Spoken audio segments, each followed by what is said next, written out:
Nació en 1910, departamento de Piura, siendo general de división y presidente del Comando Conjunto de las Fuerzas Armadas. Encabezó la coalición militar de 1968 contra el régimen democrático que presidía Fernando Belaúnde Terry. En esta etapa revolucionaria, el Estado intentó aplicar un programa de reformas donde se buscaba modernizar y democratizar socialmente el país, propósito que no se logró culminar por los abusos del poder, la opresión de las libertades públicas, la confiscación de los medios libres de expresión. El 24 de junio de 1969, el gobierno revolucionario de las Fuerzas Armadas promulgó el decreto Ley número 177-16, la reforma agraria, que desde inicios del siglo XX se venía planteando esta necesidad de una transformación profunda de la situación económica y social del campo, la cual produjo eliminar muchas de las causas de los conflictos sociales de esta misma, donde uno de sus principales objetivos era la eliminación del latifundio, del minifundio y de toda forma antisocial de tenencia de la tierra.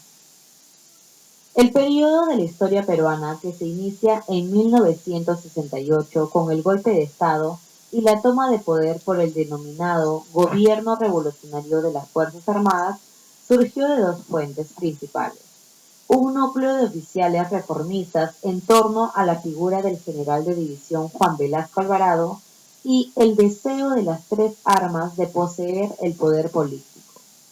Esto originó que surgiera en ellos la necesidad de realizar en forma violenta algunas reformas encuadradas en la doctrina de la seguridad nacional que durante varios años habían recibido en el CAEN.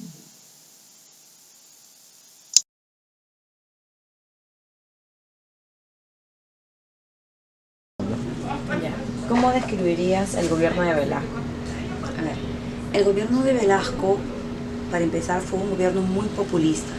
Si bien es cierto, al inicio tuvo ideas que de alguna manera vino como un salvador para el Perú, puesto que en el primer gobierno de Fernando Belaúnde Terry se prometió en los primeros 100 días acabar con todo aquel trajín económico. Esto fue imposible, obviamente. Con Velasco, de alguna manera sacarlo del gobierno, trajo propuestas como para recuperar sobre todo la parte natural del Perú, al quitarle las empresas o los territorios que estaban siendo explotados por la compañía petrolera del momento. Pero esta expropiación de terrenos para la explotación petrolera y minera tuvo graves consecuencias.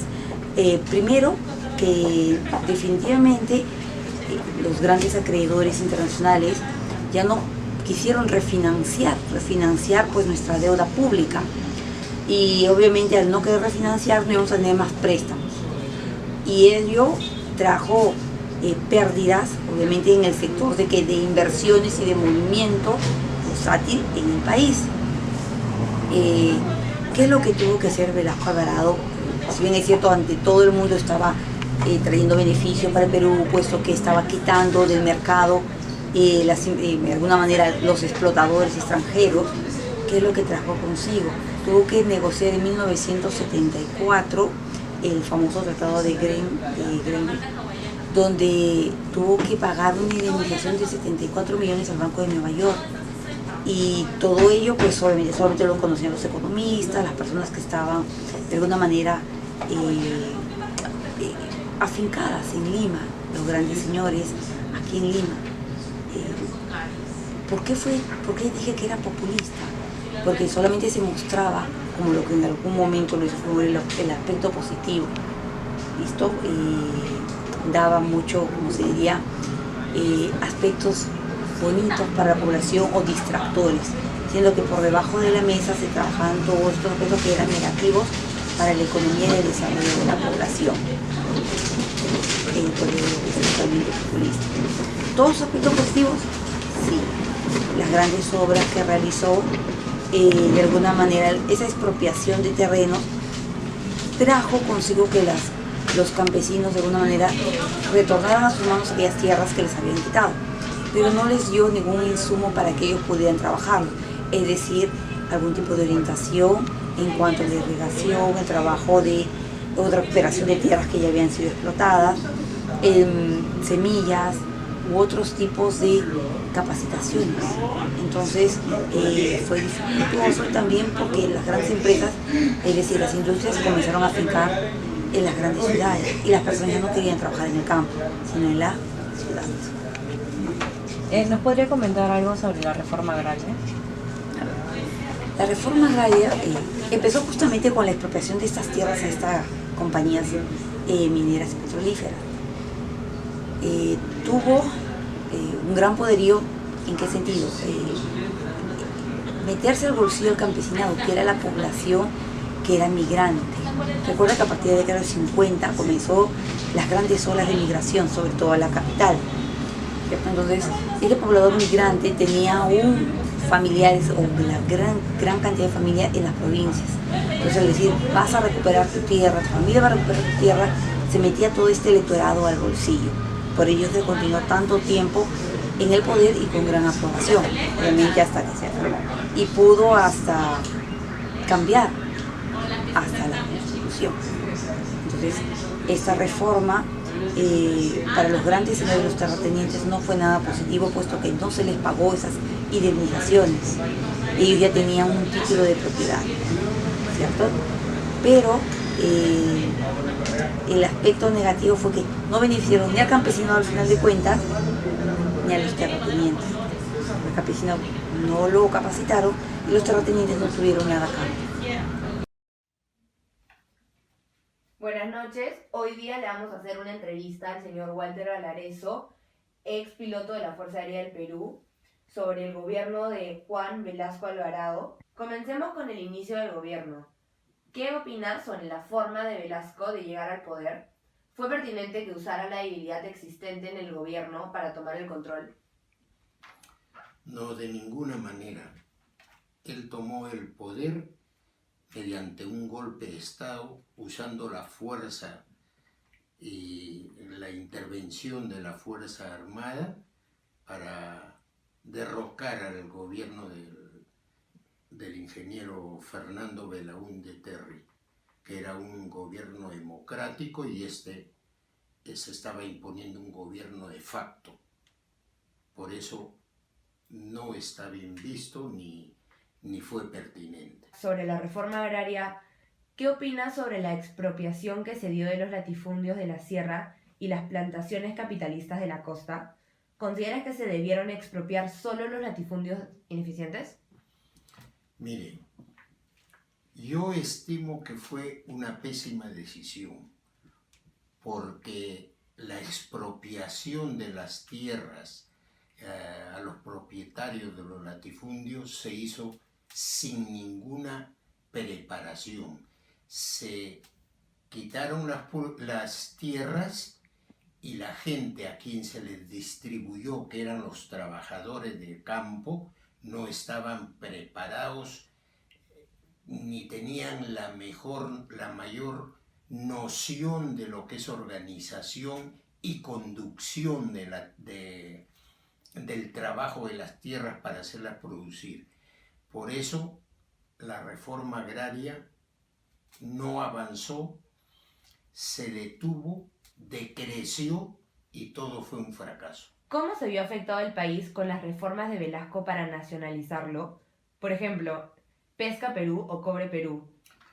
Las consecuencias definitivamente fueron negativas, porque primero que el país no estuvo preparado para una nacionalización como era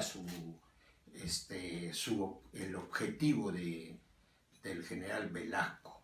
Como anécdota, quiero comentarles que fui a estudiar pilotaje a Rusia como piloto de la Fuerza Aérea, y durante los 7 meses que estuve allá, la gente, por ejemplo, comentaba y nos tenía mucha estimación a los peruanos que fuimos, porque para ellos habían 3 líderes latinoamericanos que eran muy apreciados en la Unión Soviética: el Che Guevara, Allende y Velasco Alvarado. Se quiere decir y demostrar que Velasco estaba considerado en la Unión Soviética como uno de los grandes socialistas de Latinoamérica. Sí, yo simpaticé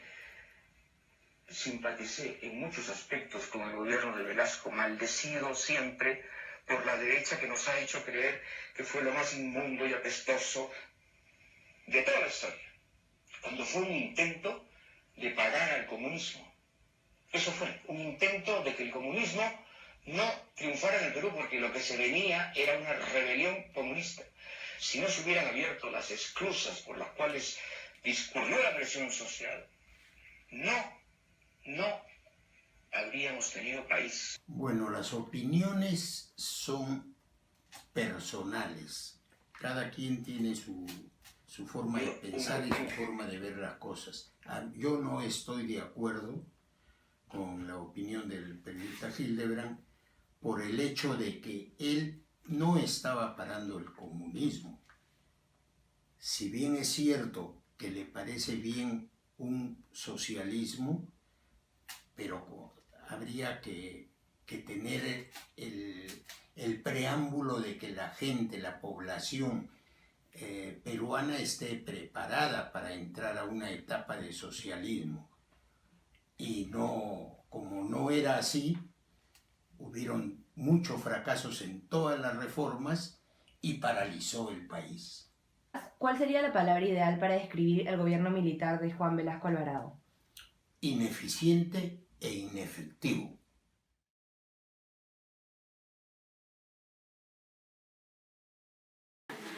Un gobierno autoritario con reformas radicales vivió el Perú con el general Juan Velasco Alvarado. Uno de los gobiernos que más ha cambiado al Perú, y considero que significó la transición de la etapa feudal, de la etapa rural en el Perú, a la etapa donde empezaba la modernidad para la economía, en lo que es social y política también. Después que termina su gobierno, se comenta y se hace una opinión negativa alrededor de Juan Velasco Alvarado. Y en realidad considero que esto ya venía desde hace años con el gobierno de Belaúnde Terry, donde Belaúnde también ya había aplicado la reforma agraria, pero no lo había aplicado con la misma fuerza que Juan Velasco en ese entonces, ¿no? En esa época. Entonces Belaúnde, por ejemplo, como comentaba, aplicó la reforma agraria, pero no tuvo apoyo con el pueblo por la falta de fuerza. Y llegamos a la conclusión que el Perú fue de alguna manera permisible frente a todo este autoritarismo que estaba aplicando Juan Velasco Alvarado, porque ya anteriormente se habían dado estas reformas autoritarias. Y ahora se estaba dando de nuevo con Velasco, pero Velasco fue más vertical, más tajante con sus normas.